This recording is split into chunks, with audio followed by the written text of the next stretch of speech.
హరి ఓం తత్సత్. దీంట్లో 25వ శ్లోకంలో మనం ఉన్నాం. ప్రశ్నోత్తరి. కే దస్యవః సంతి కువాసనాఖ్యాః. అంతవరకు చాలు. ఇప్పుడు ఇది 25వ శ్లోకం. ఏమంటే దీంట్లో 20వ శ్లోకంలోనే తత్వం కిం అని ప్రశ్న వచ్చింది. తత్వం కిం, తత్వం అంటే ఏమిటి అని ప్రశ్న వచ్చింది. ఇప్పుడు 20వ శ్లోకంలో. ఇప్పుడు మనం మాట్లాడుతుండేది 25. అంటే ఇప్పుడు 10th క్లాస్ కంప్లీట్ అయ్యింది. ఇప్పుడు 10th క్లాస్ కంప్లీట్ అయిన తర్వాత వాడు మ్యాథమెటిక్స్ తీసుకున్నాడు. అంటే ఈ మ్యాథమెటిక్స్ అనేటువంటిది 5th క్లాస్లో మ్యాథమెటిక్స్ అనేది అనుకుందా? డిగ్రీకి పోయినాడు అనుకోండి. డిగ్రీకి పోయాడనంటే ఇంక ఇప్పుడు వాడికి ఒక మ్యాథమెటిక్స్లో సపరేట్ ఒక ఇది వచ్చేస్తుంది. పీజీకి పోయాడంటే ఇంకా మ్యాథమెటిక్స్లో మళ్ళీ డిగ్రీలోకి వచ్చేటప్పటికన్నా మ్యాథ్స్ ఉంటుంది, ఫిజిక్స్ ఉంటుంది, కెమిస్ట్రీ ఉంటుంది, వాటి కాంబినేషన్ ఉంటుంది. ఇక్కడ పీజీకి పోయేటప్పటికి ఇంక మళ్ళీ అవి కూడా లేవు. ఫిజిక్స్ కెమిస్ట్రీ కూడా వెళ్ళిపోతుంది, ఓన్లీ మ్యాథమెటిక్స్లో మళ్ళీ బైఫర్కేషన్స్ వచ్చేస్తాయి. అట్లా అంటే మీ 10th తర్వాత దాని అంతా డిఫరెన్స్ వచ్చేస్తుందిగా. ఇక్కడ మనం మ్యాథమెటిక్స్ అనే అంటాం. 6th క్లాస్లో వచ్చేటప్పటికి మ్యాథమెటిక్స్ అని అంటాడు వీడు బుక్కు. 7thలో ఉండేవాడు అంటాడు, 8th 9th 10th వాడు కూడా అంటాడు. ఒకప్పుడైతే కాంపోజిట్ మ్యాథమెటిక్స్ ఉండేది. ఇప్పుడు అవంతా అయిపోయి ఇప్పుడు మళ్ళీ MBPC, MCEC, MEC అంటే మ్యాథ్స్ విత్ ఇవంతా కూడా చూడండి ఎట్లా ఉంటుందో. కాబట్టి పైకి పోయేటప్పటికి ఏంటంటే దాని అర్థాన్ని తీసుకోవాలి. ఇక్కడేమి దొంగలు ఎవరు? ఇక్కడ ప్రశ్న దొంగలు ఎవరు? దొంగలు ఎవరు అంటే తత్వము తెలుసుకున్న తర్వాత దొంగలు ఎవరు అని ప్రశ్న వేస్తున్నాడు అంటే ఇప్పుడు ఎట్లా ఉంటుంది? తత్వం తర్వాత ఉండేటువంటి విషయం అంటే తత్వం తర్వాత ఉండేటువంటి వాడు ఈ దొంగలకు లోబడిపోవడం అనేది ఉంటుంది కదా. తత్వం తెలుసుకున్న తర్వాత కూడా దొంగలు పడతారు. ఏమండి తత్వం ఇప్పుడు మనం విచారం చేస్తామండి. ఇక్కడ విచారం చేసినప్పుడు నేను ఆత్మస్వరూపమే అనిపించదా? నేను ఆత్మస్వరూపంగానే ఉండాలి ఏమైనా కానీ గాక అని నిర్ణయం ఉంటుంది. మనం వీటి నుంచి పోయిన తర్వాత పరిస్థితులు ఏమవుతాయి? పరిస్థితులు మళ్ళీ ఏం చేస్తాయంటే మనం అక్కడ అలా ఉండేటట్లు చేస్తున్నాయి లేదా? అంటే ఇప్పుడు ఆ పరిస్థితులు ఏం చేస్తున్నాయి? మనల్ని డిస్టర్బ్ చేసి నేను ఆత్మస్వరూపమే అని ఉండాలని అనుకుంటూ ఉన్నా కూడా ఆ పరిస్థితుల్లో వీటికి భిన్నంగా ప్రవర్తించేటట్లుగా చేసేస్తాయి.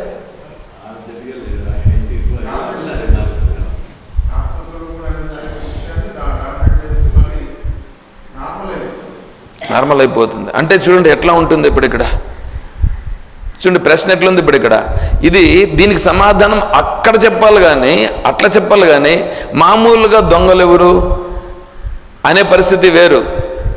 తర్వాత సాధకుడికి అంటే మామూలు ఆత్మతత్వం తెలుసుకోకుండా ఉండేటువంటి వాళ్ళకుండే దొంగలు వేరు.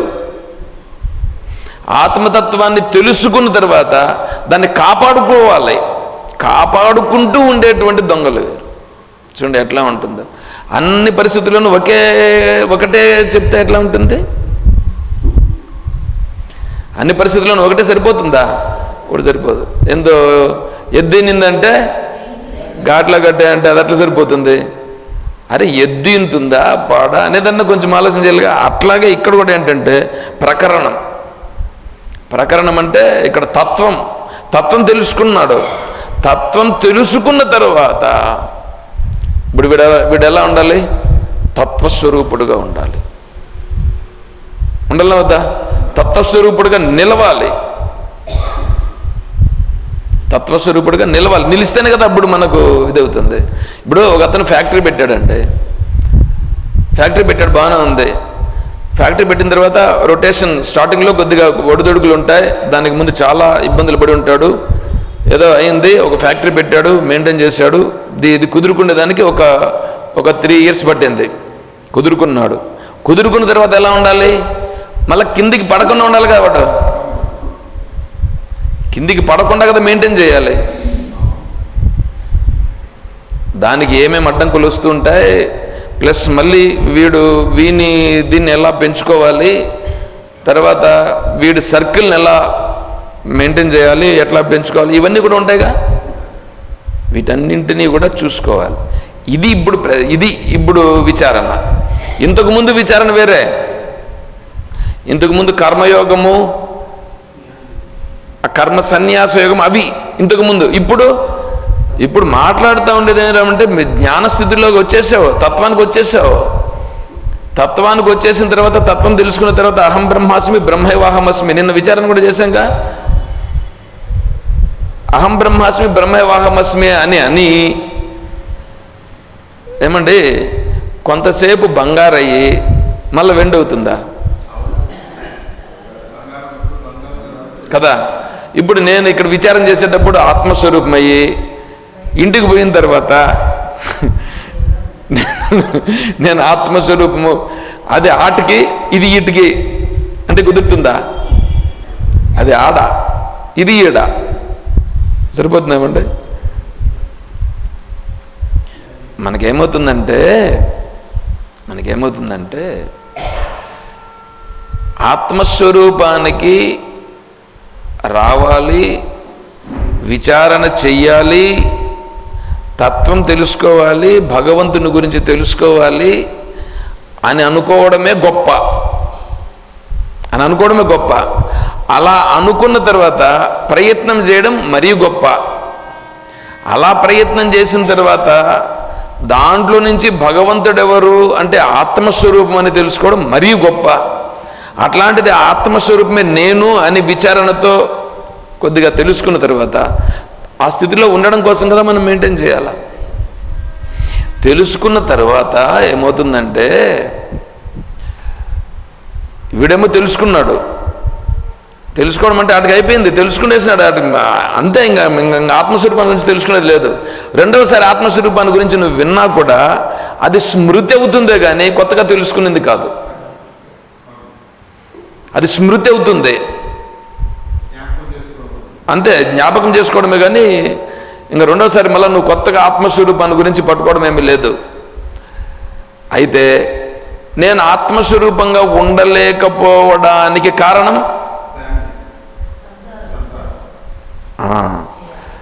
ఆ విషయాలు వచ్చి మళ్ళీ నెత్తిన పడుతున్నాయి. ఆ విషయాలు వచ్చి నెత్తిన పడుతున్నాయి కదా. నెత్తిన పడినప్పుడు ఇప్పుడు ఇంతకు ముందున్నవాడు ఇప్పుడున్నవాడు ఇద్దరు ఒకటేనా? మనిషి ఒకటే కానీ భావాలు వేరుగా. భావాలు వేరు కాబట్టి ఇంతకు ముందు కృంగిపోయేవాడు ఆ విషయాల చేత. ఇప్పుడు అవే విషయాలు వస్తాయి, వేరే విషయాలు ఏమి రావు. కానీ ఆ విషయాలకు కృంగకుండా ఉండగలగాలి. ఒకటి, ఎట్లా కృంగకుండా ఉండుట చూడండి ఎట్లా ఉందో. నేను ఆత్మస్వరూపం అనేటువంటిది దృఢంగా ఉండాలి. ఈ విషయాలను ఫేస్ చేస్తూ ఉండాలి. ఈ విషయాలను ఫేస్ చేయాలి.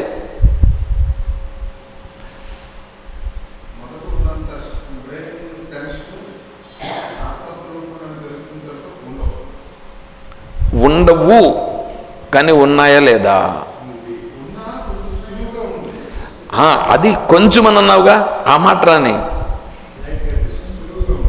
అంటే ఇప్పుడు ఏంటంటే కొంత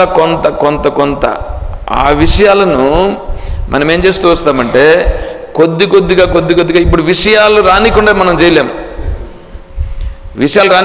ఎందుకంటే మన ప్రారంధము, మన సంస్కారాలు అనేటువంటి ఉండే చూడండి, ఆ ప్రారంధము సంస్కారాన్ని అనుసరించి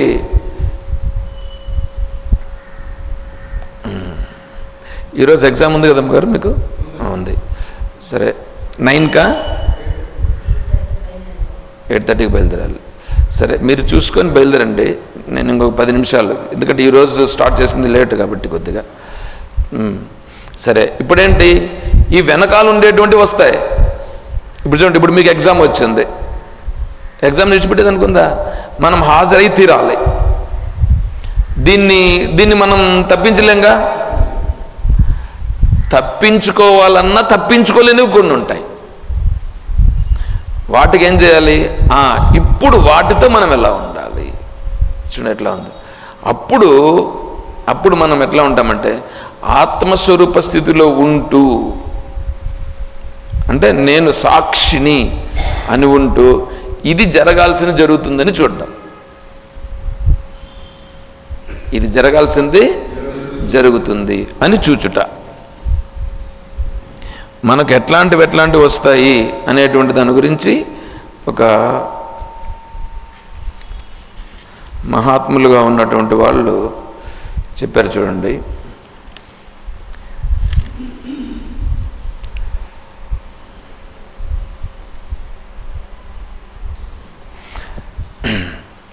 మాతా నాస్తి పితా నాస్తి, నాస్తి బంధు సహోదరః, అర్థం నాస్తి గృహం నాస్తి, తస్మాత్ జాగృత. ఏమండి? మాతా నాస్తి, ఆత్మకు తల్లి ఉందా? ఆత్మకు తండ్రి ఉందా? పోనీ ఆత్మకి ఇల్లుందా? ఆత్మకు బంధువులు ఉన్నారా? లేరుగా.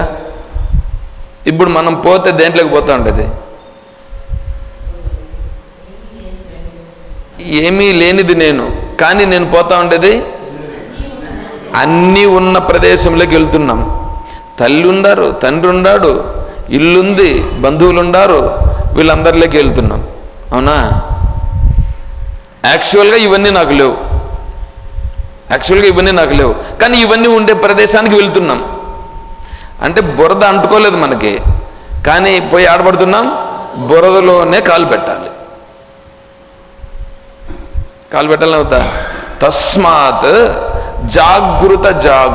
చూడండి ఇక్కడ మాతా నాస్తి పితా నాస్తి, నాస్తి బంధు సహోదర కూడా, అర్థం నాస్తి గృహం నాస్తి, తస్మాత్ జాగృత. జాగ్రత్త అంటే జాగ్రత్తగా ఉండు అంటే ఏమి అర్థం? ఇప్పుడు చిన్న బిడ్డను ఎత్తుకొని ఉంటారు, వాడు అడిగితే ఇస్తామని అనుకోండి, ఇట్లా ఇస్తాం. ఇచ్చినప్పుడు జాగ్రత్తగా పట్టుకోవాలి ఇట్లా అంటే మనమా వాడు కొద్దిగా ఎలా ఉంటే, మనం తాజ్మహల్ తీసుకున్నాం, తాజ్మహల్లో ఒక గ్లాస్ మేడ్ తీసుకున్నాం, బాగుంది, దాన్ని తీసుకొని వచ్చినాం. దాన్ని తీసుకొని వచ్చి దాన్ని చూద్దాం అని అన్నాడు, ఇచ్చినాం. వాడు అంటే అప్పుడు ఏమంటాం మనం? ఏరా నువ్వు ఇట్లా పట్టుకుంటున్నావు అని అంటాం మనమా? ఎందుకు? జస్ట్ మిస్ చేస్తే ఏమవుతుంది? అది పోతుంది. ఎంత సున్నితమైనది అది, బయట ఉండేది, కానీ అది స్థూలం, ఇది సూక్ష్మం. ఎంత సూక్ష్మమైనది. ఇంతకు ముందు మనం ఏం చేసామంటే ఆ విషయాలంతా ఉన్న కారణం చేత ఆ ప్రభావం ఎక్కువ ఉంది, మన మనసుకు ఆ ప్రభావం ఎక్కువ ఉంది. ఇప్పుడు దీన్ని పెట్టుకున్నాం అంటే ఇప్పుడు పుట్టింది అంటే ఇప్పుడు దీన్ని ఏం చేయాలి మనం? దీనిని పెంచి పోషించుకోవాలి. ఇది బాగా స్థిరపడాలి. అది స్థిరం కాదు, ఇది స్థిరం కావాలి. దీనిని పెంచి పోషించుకోవాలి. దీనికి అవన్నీ శత్రువులు ఇప్పుడు, అవునా కదా? అయినా శత్రువు అని నువ్వు అంటే కుదరదు, అన్నీ ఉండాలి, విడిచిపెట్టేదానికి లేదు. ఎంత ఇదో చూడండి ఇప్పుడు ఇక్కడ అంటే తత్వం తెలుసుకోవడం ఈజీ, తత్వాన్ని కాపాడుకోవడం అందుకు జాగ్రత్త ఉండాలన్నా వద్దా? ఎట్లుండాలా? ఇది ఎట్లాంటిదంటే క్షురస్య ధారా నిశితం దుర్గపథం తత్ కవయో వదంతి అని అన్నారు. క్షురస్య ధారా నిశితం, మంగళవాణి కత్తి వంటిది అని అన్నారు. బ్లేడ్ ఉందండి, బ్లేడ్తో షేవింగ్ చేసుకుంటుంటాం. ఇప్పుడంటే ఈ బ్లేడ్స్ కొన్ని వచ్చినాయి, ఇవి వచ్చినాయి కాబట్టి పెద్ద వాటితో కొంచెం సమస్య లేదు. కానీ మామూలు ఇంతకు ముందు ఉన్నటువంటి బ్లేడ్స్ దాన్ని వేసి ఇట్లా అన్నా మనకు పొరపాటున అట్లా చూసుకున్నట్లంటే ఏమవుతుంది? కట్ అయిపోతుంది. ఈ పక్క అయినా కట్టే, ఆ పక్క అయినా కట్టే, ఏ పక్క అయినా కట్ అవుతుంది. ఇప్పుడు ఉండేట్టు కూడా ఈ జిల్లెట్ది అయితే పర్లేదు, కానీ మిగిలినవి అయితే అవి కూడా అంతే, ఊరికే ఇవి పెట్టారు. కానీ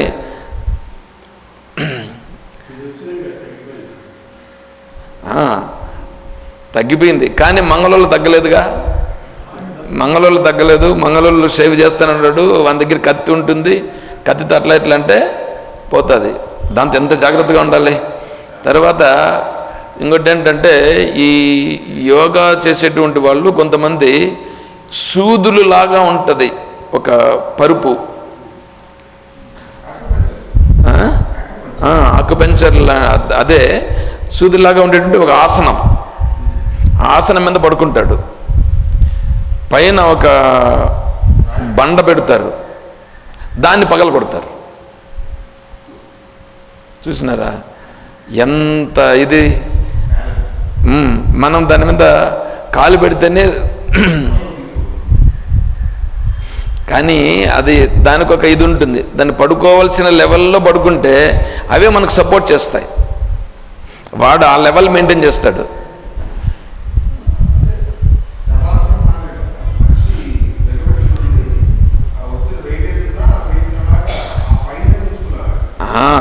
అంటే ఇప్పుడు దానినే మెయింటైన్ చేసేవాడు దీన్ని మెయింటైన్ చేయలేడా? అది స్థూలంగా ఉండేటువంటి దాన్ని అంత మెయింటైన్ చేస్తున్నాడంటే దీనిని ఇంక మెయింటైన్ చేయడం ఈజీగా చేయొచ్చు. ఇప్పుడు చూడండి, ఒకటి ఏం చేస్తాడంటే సర్కస్లో పైకి ఎక్కుతాడు, ఒక ఇది ఉంటుంది, దాని పైకి ఎక్కుతాడు, వాడు దాని మీద కూర్చుంటాడు, ఇంకోడు ఎక్కుతాడు, వాని పైన నిలబడి వాడు పైన సర్కస్ చేస్తాడు. చూడండి ఎట్లా ఉంటుందో. వాని కాలు పట్టుకొని ఇంకోటి ఎత్తాడు, ఇంకొకటి చేతులు పట్టుకొని ఇంకోటి ఎత్తాడు, ఇట్లాగా వీళ్ళిద్దరూ పట్టుకొని మళ్ళీ దీనికి వస్తారు. అవి పెద్ద ఇది ఉంటుంది. ఎంత బ్యాలెన్స్ ఉండాలి చెప్పండి. ఇది చూసినారు, ఇది టీవీలో చూపిస్తుంటారు.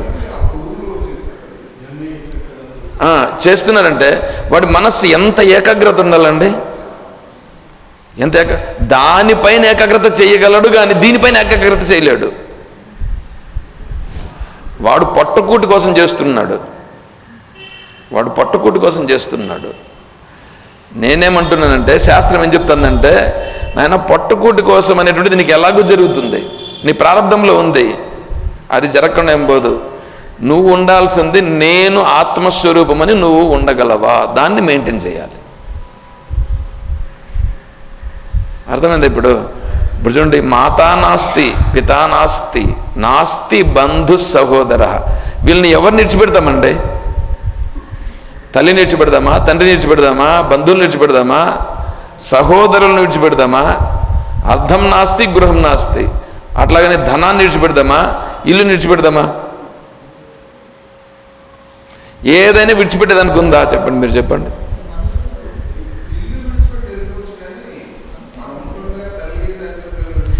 ఇల్లు ఇడిచిపెట్టి వెళ్ళినా నువ్వు ఇంకొక ఇంట్లో ఉంటావుగా.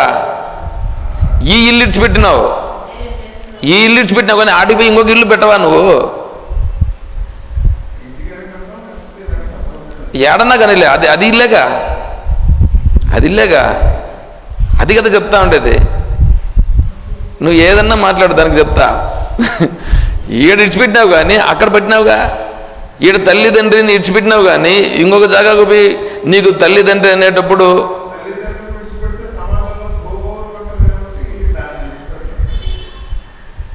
భార్యని విడిచిపెడతాడు, ఆడికి పోయి ఇంకొకరితో ఏదో ఉంటాడు. చూడండి ఇవన్నీ ఎట్లా వస్తాయి ఇవి. నువ్వు ఈడ ఉండేటువంటిదే నువ్వు సక్రమంగా మెయింటైన్ చేయలేకపోతే ఇంక బయట పోయి ఏం చేస్తావు? అర్థమవుతుందా? వేదో నిత్యమధీయతాం తదుదితం. ఇంగివి ఆచార్యులు వారు చెప్తున్నారు. ఇట్లాంటి శ్లోకాలు చాలా ఉన్నాయి. నేను వీటన్నింటినీ చెప్పాల్సి ఉంది, చెప్తా. నేను విడిచిపెట్టినా, మీకోసం కాదు, నా కోసమే. ఇవేంటంటే ఎంత జాగ్రత్తగా ఉండాలని చెప్తా ఉంది.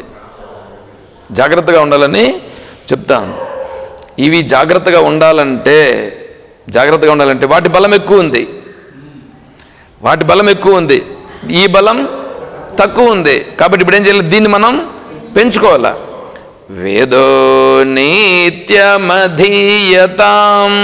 తదుదితం కర్మస్వనుష్ఠీయతాం తేనే సస్య విధీయతామపచితిః కామ్యే మతిస్త్యజ్యతాం పాపౌఘః పరిధూయతాం భవసుఖే దోషోనుసంధీయతాం ఆత్మేచ్ఛా వ్యవసీయతాం నిజగృహాత్ తూర్ణం వినిర్గమ్యతాం. సాధన పంచకం అని 5 శ్లోకాలు చెప్పారు ఆచార్యుల వారు. ఒక్కొక్క శ్లోకంలో 8 సాధనలు చెప్తారు. ఒక్కొక్క దాంట్లో 8 సాధనలు. అంటే నువ్వు ఎలా నీ మనస్సును ఎలా నువ్వు జాగ్రత్తగా పెట్టుకునేటట్లుగా చేయాలంటే నువ్వేమేమి చేస్తే నీ మనస్సు దీనివైపు దృఢంగా ఉంటుంది. మనకు అదే కదా కావాల్సింది. ఇప్పుడు అది చెప్తున్నారు. దీన్ని మనం రేపు కంటిన్యూ చేద్దాం. సమయం అయింది కాబట్టి రేపు కంటిన్యూ చేసి రేపు తెలుసుకునే ప్రయత్నం చేద్దాం. ఓం తత్సద్. ఓం అసతో మా సద్గమయ. ఓం తమసో మా జ్యోతిర్గమయ. ఓం మృత్యోర్మా అమృతం గమయ. ఓం శాంతిః శాంతిః శాంతిః. హరిః ఓం తత్సద్. ఓం సర్వం శ్రీ సద్గురుచరణారవిందార్పణమస్తు. ఓం జయ బోలో శ్రీ కృష్ణ పరమాత్మ की जय, बोलो गीता माता की जय, बोलो भक्त मंडली की. हर नमः पार्वती पतये. जय सीताराम. हरिः ओम तत्सत्. ओम श्री गुरुभ्यो नमः.